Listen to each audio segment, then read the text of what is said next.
Welcome to the Life Success and Legacy Podcast. We're super excited. We are taking on a worthwhile endeavor at Life Success and Legacy. Our intention is to honor Nelson Nash, the man, as well as the infinite banking concept.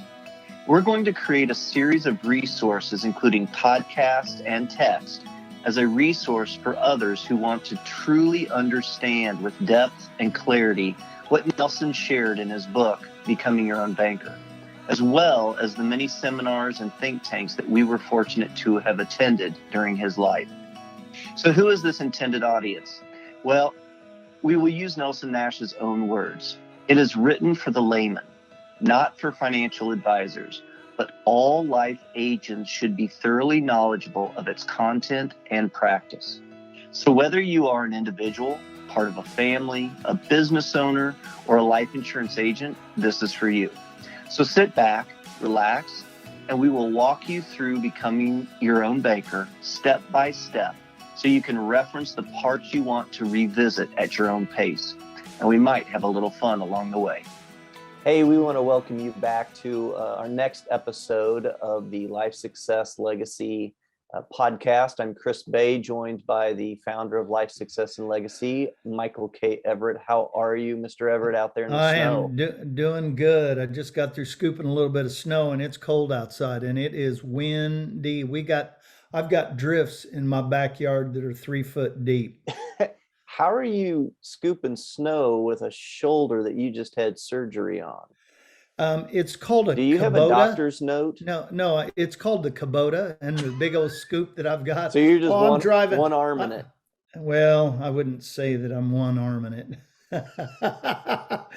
I'm not sure you've got a doctor's note approving. Well, I will behavior. tomorrow, 8:15 tomorrow. It's been 4.5 weeks since my shoulder surgery, so I'm telling you, I'm close to getting up to game time. I think I got 3.5, 4 weeks of PT starting next week. Okay. I'm up. I'm going. You can visualize the T, can't you? Oh, buddy, we had some folks out last night, and they were saying, "Well, where's your indoor hitting mat?" And I took them out in the garage, and they said, "Well, you don't even have this thing set up." I said, "It's called temptation." Yes. If I have that thing set up, I'm gonna be out there trying to swing that thing at a time when I'm not supposed to have a club in my hand. And now you're a one-arm caregiver because Linda just had some work done. Yeah, she had a little bit of dental surgery, and it's been kind of a deal. But Yeah, I mean, she's going to be up and going before you know it. So Yeah. I mean, she's doing great. Good deal. Well, for our listeners, we have been plowing our way through Nelson Nash's book, Becoming Your Own Banker, and we are coming close here to the end. I think what we'll probably do, and we'll see how this goes, but I think we'll spend this podcast talking about page 85, which is points to consider, which is actually really some pretty good stuff in there that we want to highlight. And then I think maybe next time we may, we'll see what we end up doing, but we may talk about some of the bibliography, recommended reading and bibliography that Nelson has in here. And then also potentially share with you all some of our favorite learning, favorite books and things that we have gathered over the years. So first of all, let's jump into the points to consider.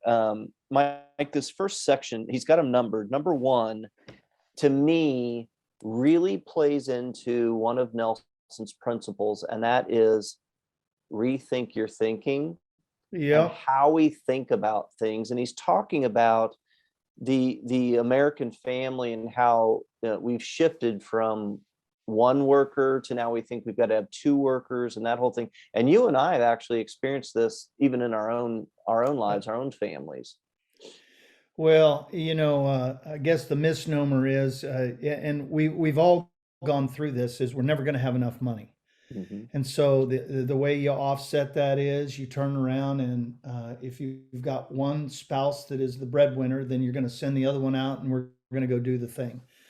I personally think it is just something that our society has casted upon us.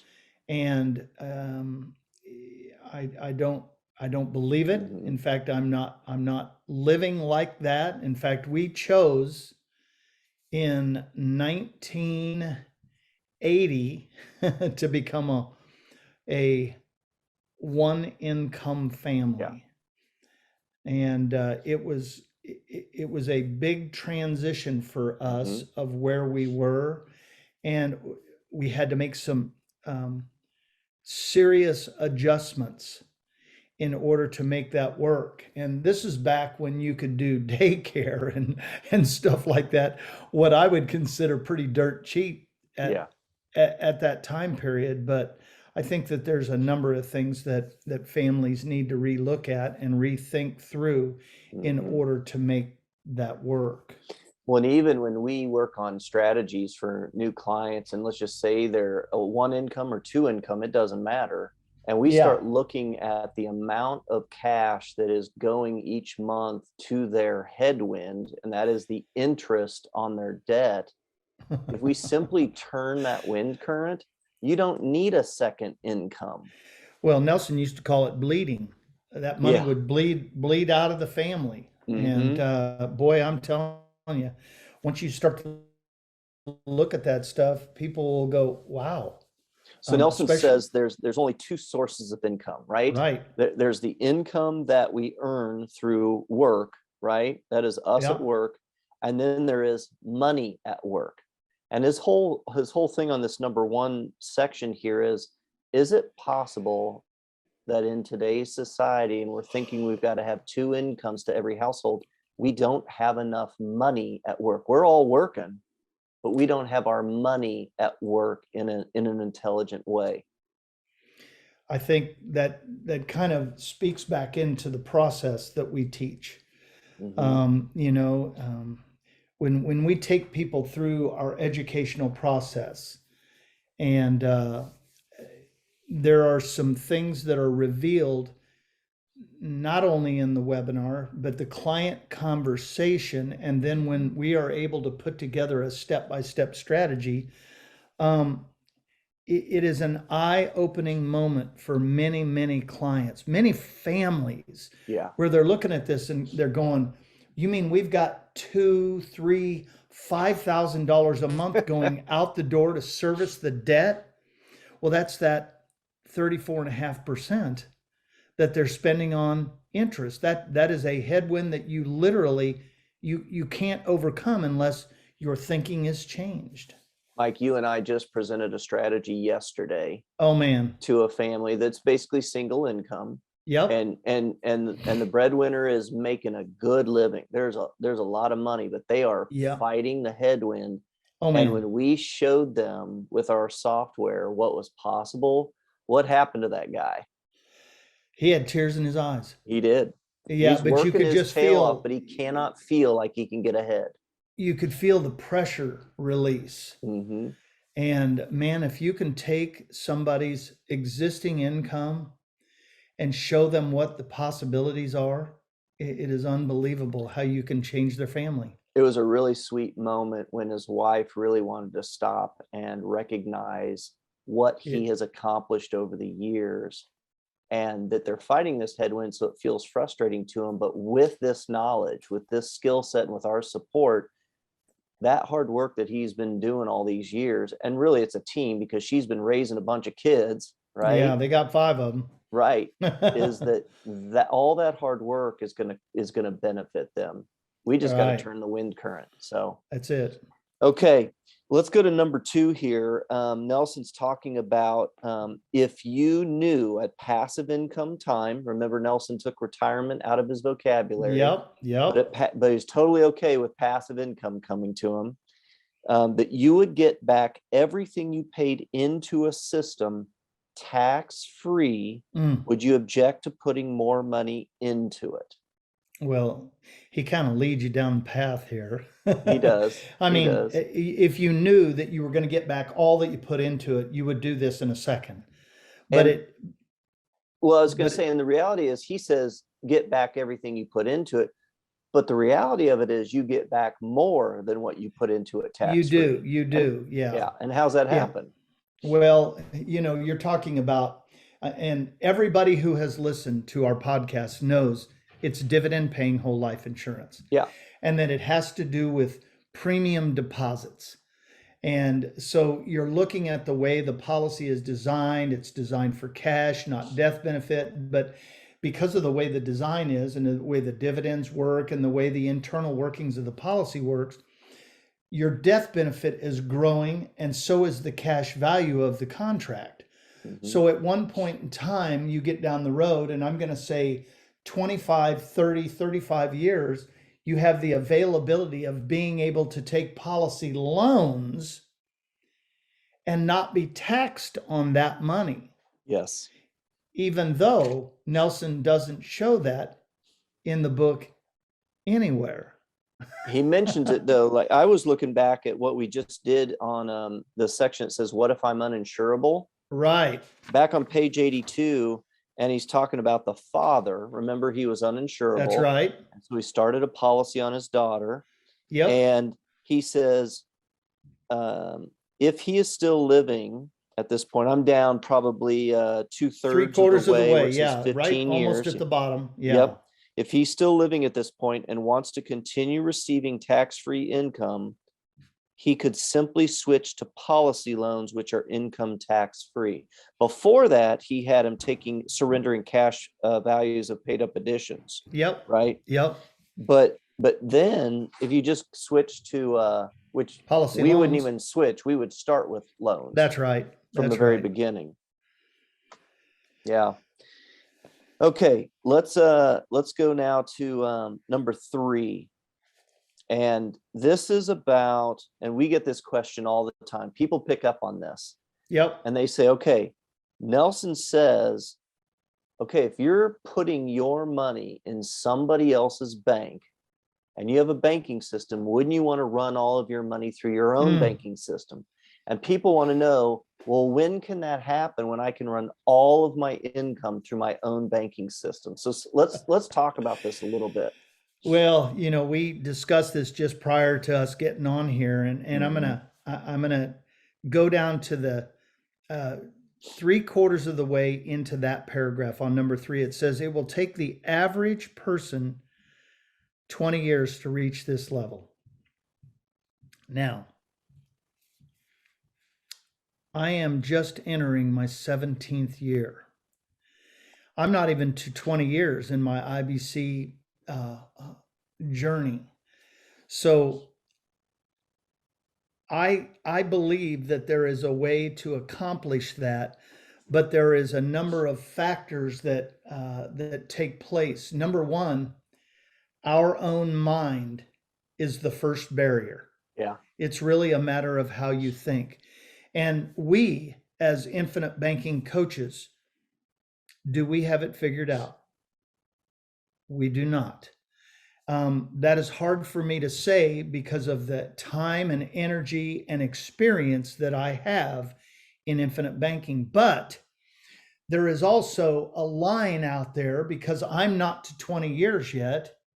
And then I go back and I start to think about the first 2 to 4 years that I had my plan, because I was all in, going crazy, but I was not utilizing my infinite banking plan, my policies, the way you should. And that's when Nelson came to me and just explained so simply that you needed to start making policy loan repayments immediately.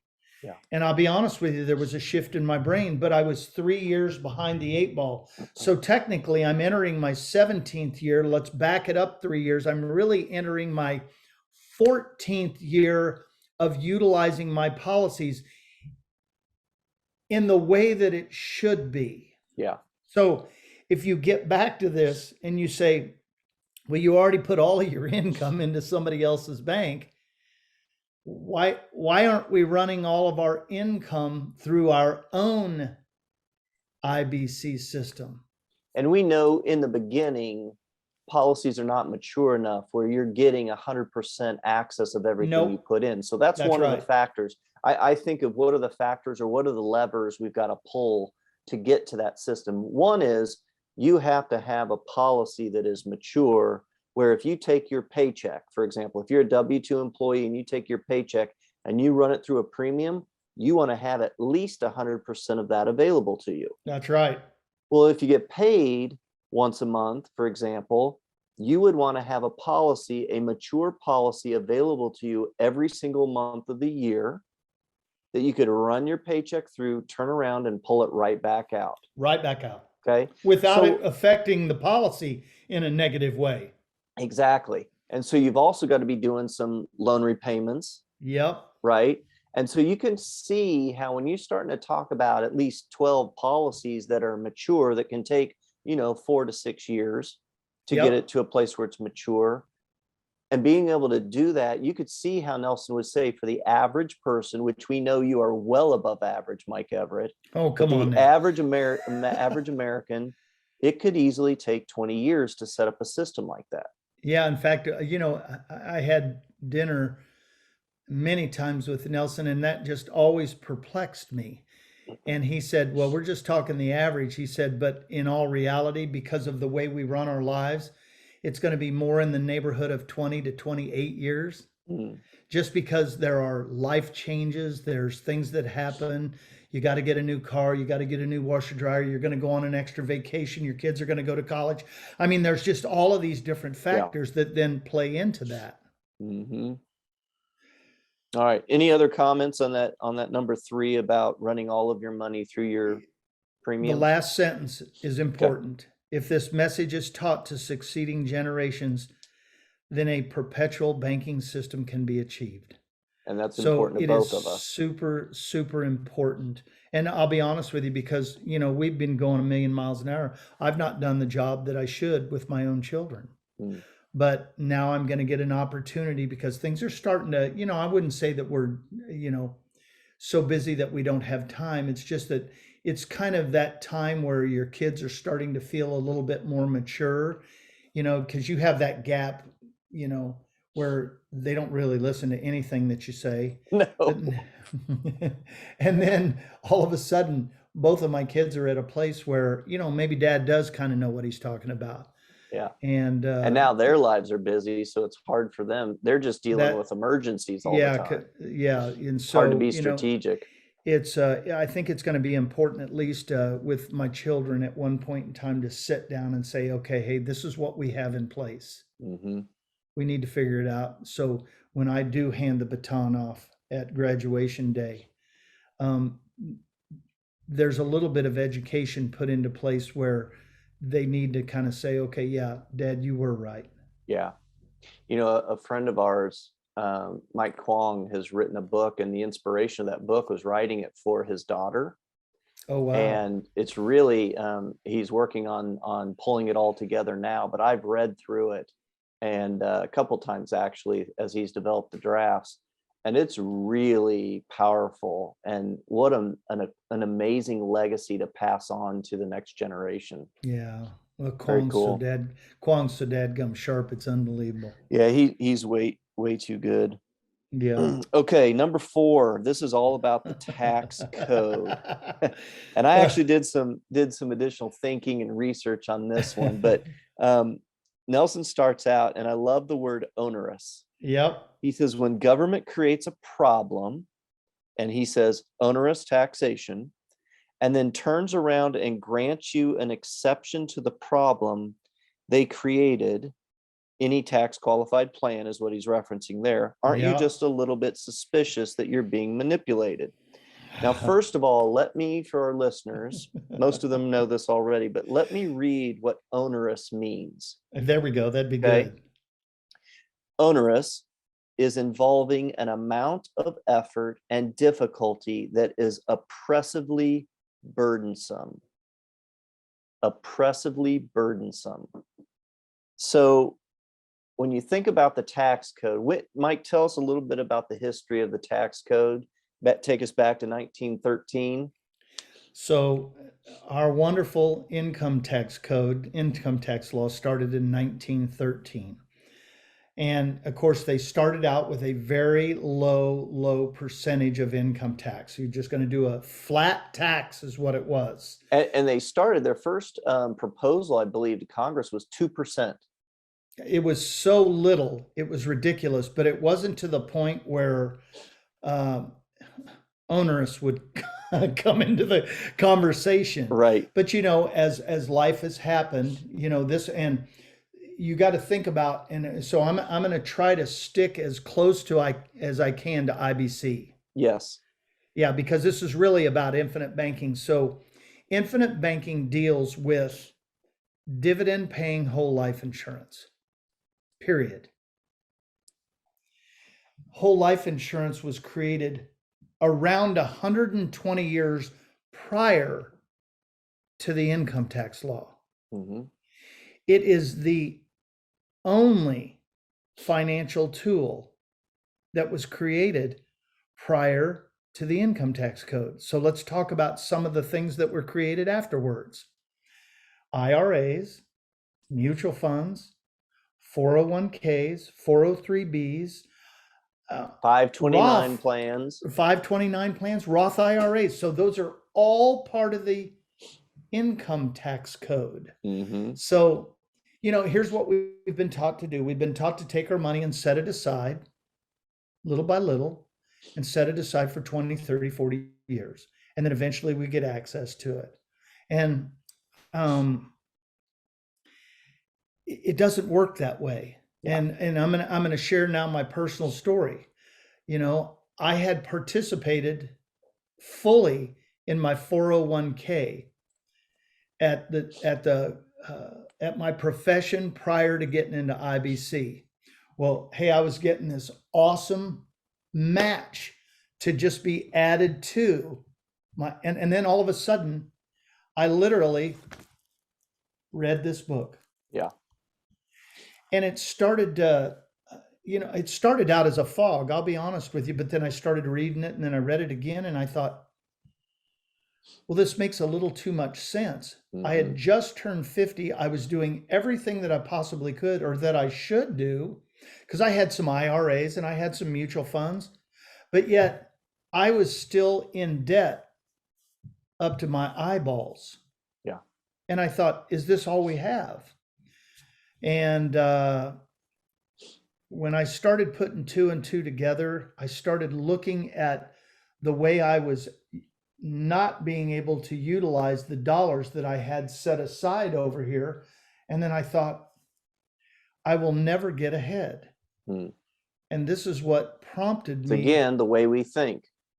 It was totally the way we think. And so because of the way we think, we still, and this kind of goes hand in hand with that number 5, rethink your thinking. We all are susceptible to fall back into that rut. And so it goes back to number 2 about putting all of your money through your system. And so part of the thing is we've got to then help ourselves think, how can we utilize our dollars in the most efficient ways? Which leads to imagination. Totally. I believe that's page 14 in the book. And so you've got to somehow get to think through this thing. But I'll be honest with you, I have not done that myself. So there's this line out there that I have butted myself up against and thought, I still can't do this because I'm not 20 years into my plan.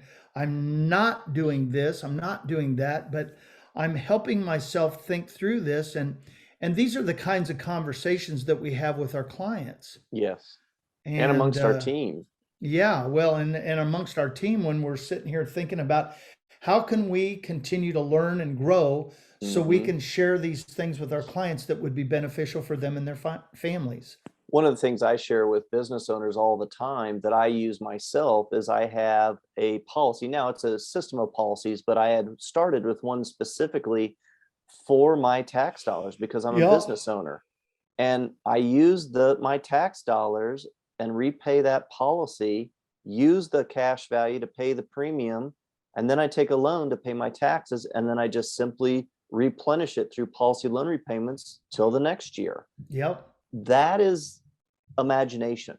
It is imagination. It is looking at number 3 and saying, okay, is there a way that I can run more of my revenue, more of my income through my own banking system? Yeah. I did a little bit of research on this, Mike, especially around that whole idea of creating a problem, right? And the government creates a problem and then grants you an exception. And I think this will give people an idea of what we're talking about. The tax code, and it changes dramatically. In fact, from 2001 to 2012, there were 4,680 changes to the tax code. That is on average one change per day from 2001 to 2012. The tax code is now north of 70,000 pages. There are volumes, okay? But I want to put this in perspective. Of that 70,000, only 9,000 are the statutes and regulations. Everything else are exceptions to those statutes and regulations. So Nelson was right on the money. Well, so I'm gonna make it a little simpler because if you start to think about 70,000 pages, it can be a little overwhelming. Right. In fact, it kind of caught my breath when you said that. And I know you're a researcher. I'm not much like that. But I start to think about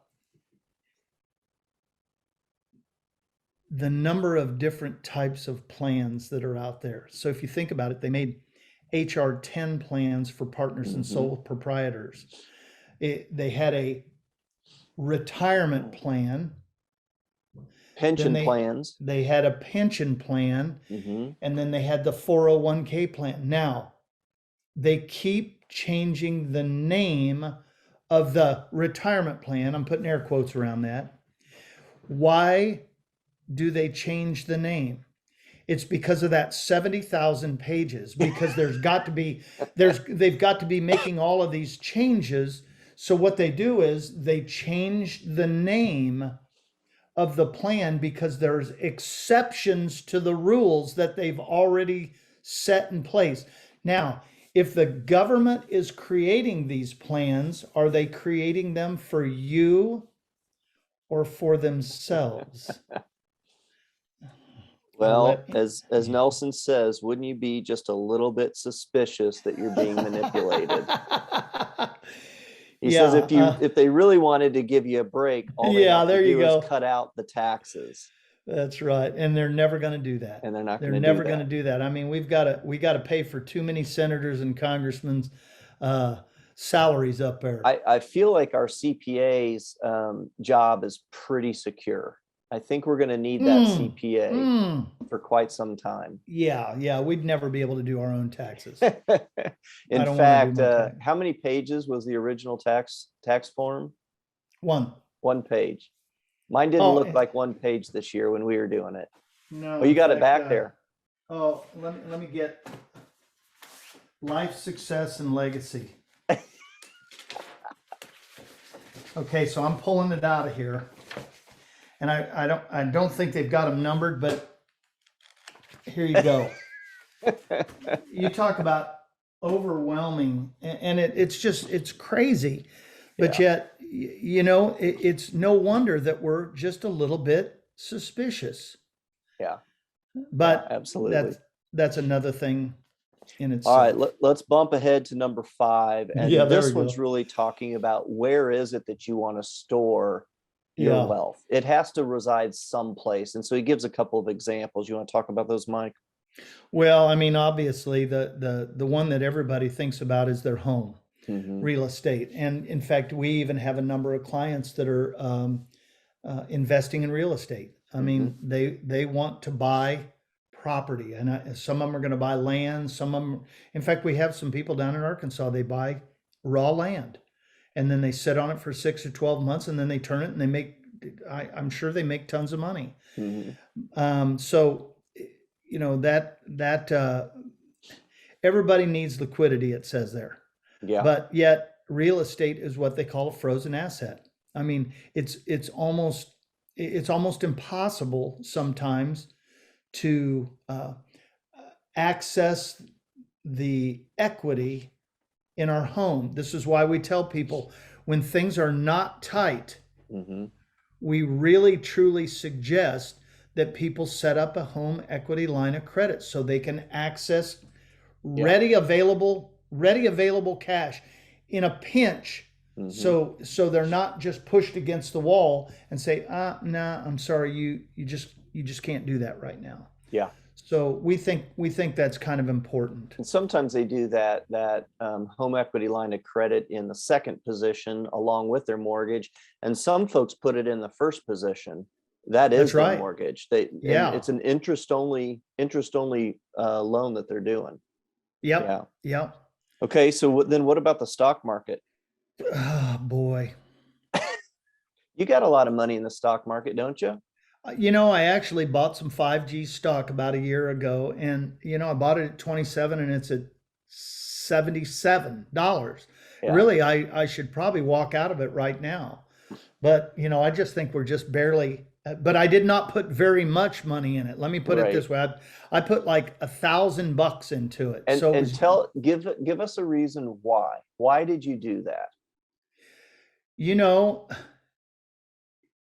We are pulled to and from, and I'm going to just tell you, Nelson called it noise.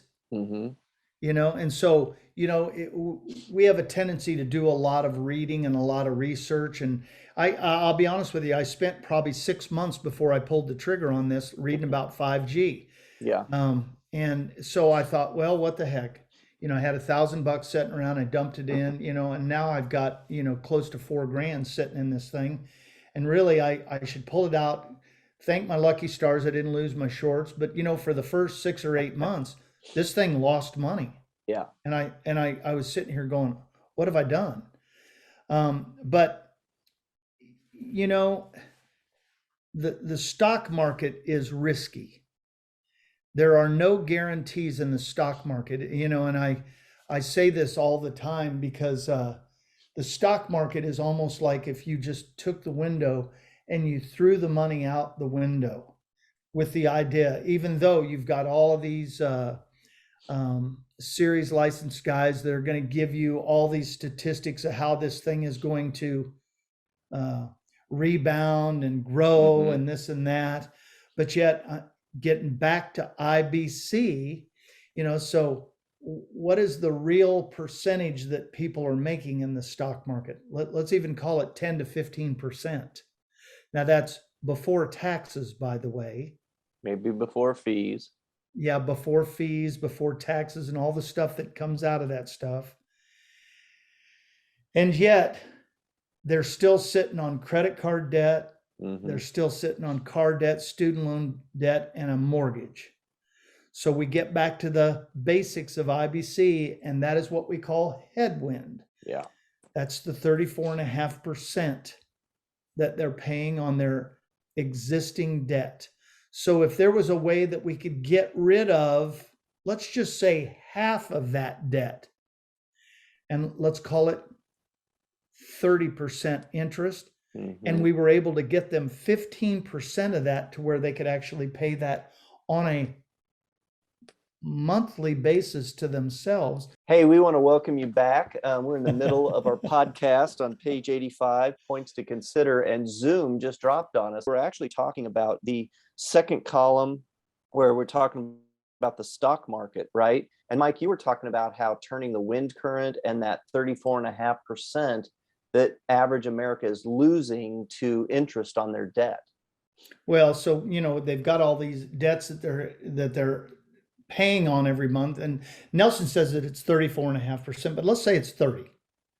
So if we were able to get rid of half of their debt, and they were able to put this 15% or the payments that they were making over there, but put them over here, would they be better off, or would they even care about the 10 to 15% that they're making on this quote unquote, this stock market account? No. They wouldn't. No. They wouldn't. So it's a matter of liquidity, use, and control. We're putting all of the control in the client's hands.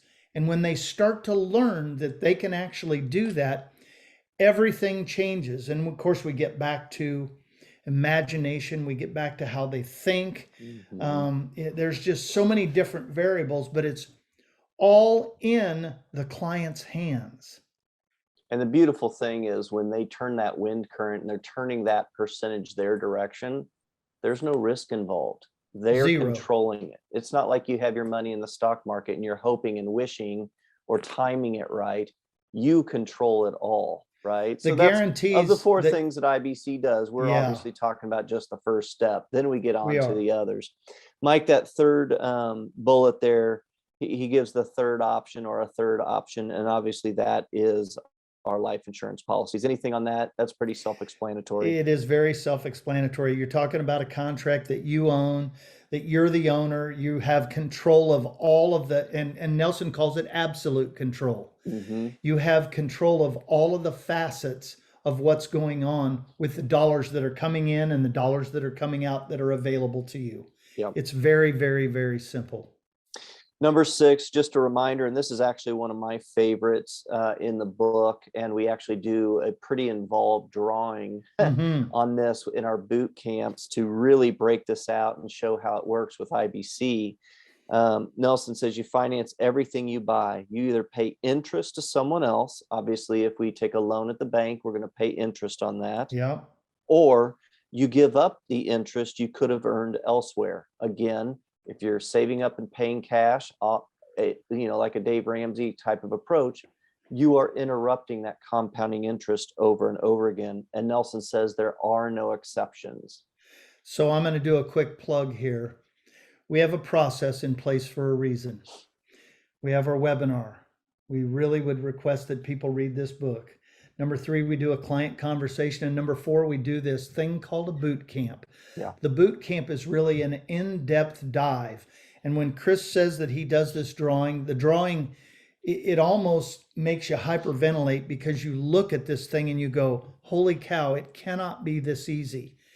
And I'm telling you, once you start to see what could possibly happen for you and your family in this boot camp drawing, you would look at this and go, why wouldn't every family in America do this? So, and I'll remember the first time I saw Chris do this drawing, I thought, holy cow, everything came full circle for me. And I thought, this just put meat completely on the bones of what's going on inside the book. But now, and you say this all the time, there's all kinds of people have different learning styles. Absolutely. And sometimes they can read and go, yeah, I got it. Or sometimes you can draw a picture. I'm a picture guy. I liked it. Still do. I think if I remember correctly, that's the picture where Mike Crawford's wife, Mary, she was like, oh, I get it. That's right. That's that right. picture, I think, helped her quite a bit. Yeah. Let's transition here to number 7. And it's interesting to me that it took him all the way through all of these points to consider to actually talk about death benefit. And I was just doing a coaching session with a client of ours who she is getting ready to make her 6th premium deposit. She's used new money every single year. She has no policy loans, and she's single and has no kids. And the death benefit to her really doesn't mean anything. Right. But as a banking tool, it still is amazing. It's still more efficient than any other financial tool to use for banking purposes. And Nelson tells us, if you were to do this using life insurance just for your financing needs, you're going to end up with way more death benefit than you would ever get through underwriting. Yep. You couldn't buy this much. Yep. Okay, Mike Everett, any final points you want to make on these points to consider on this page? No, I'll be honest with you, Chris. I haven't read through points to consider in probably 5+ years. It was really great to be able to do that. And as you know, in the webinar that we do, we really spend a lot of time on the first 50 pages because that's really where our foundational teaching and education happens. In the later parts of the book, it's just great to kind of hash through these things again and think through. But you're really just taking a lot of the things that you've learned in the early part of the book and now kind of wrapping things up and putting meat on the bones. It's awesome. Yeah. Well, we anticipate our next podcast. We're going to talk about some of Nelson's book recommendations, et cetera, reading lists that he has in the back. But we're also going to add to that our own reading list, some of the books that we have especially enjoyed specific to IBC, because there's a bunch that are not listed here in Nelson's book that we have found in our own learning over the years very helpful. And so join us for our next podcast and enjoy that list and maybe starting your own list of reading to-dos. Check us out at lifesuccesslegacy.com. If you don't have a copy of Nelson's book, Becoming Your Own Banker, and I've talked about this multiple times, so our listeners, check this out. I got this thing laminated and bound, spiral bound. My old book that was falling apart, I got it put back together. Before we jump off of here, if you're going to the website and you're going to get a copy of the book, please take a look at Family Banking with Purpose. This is written by my business partner, Chris Bay. Good looking picture of him on the back. How about but that? This is a short little thing. There's no charts. There's no numbers. It's really about a family. Yeah. And how you can actually really utilize this as a tool with your family. Thanks, Mike. Hey, we'll get into this next time. For our listeners, thanks for joining us, and we'll look forward to our next podcast with you.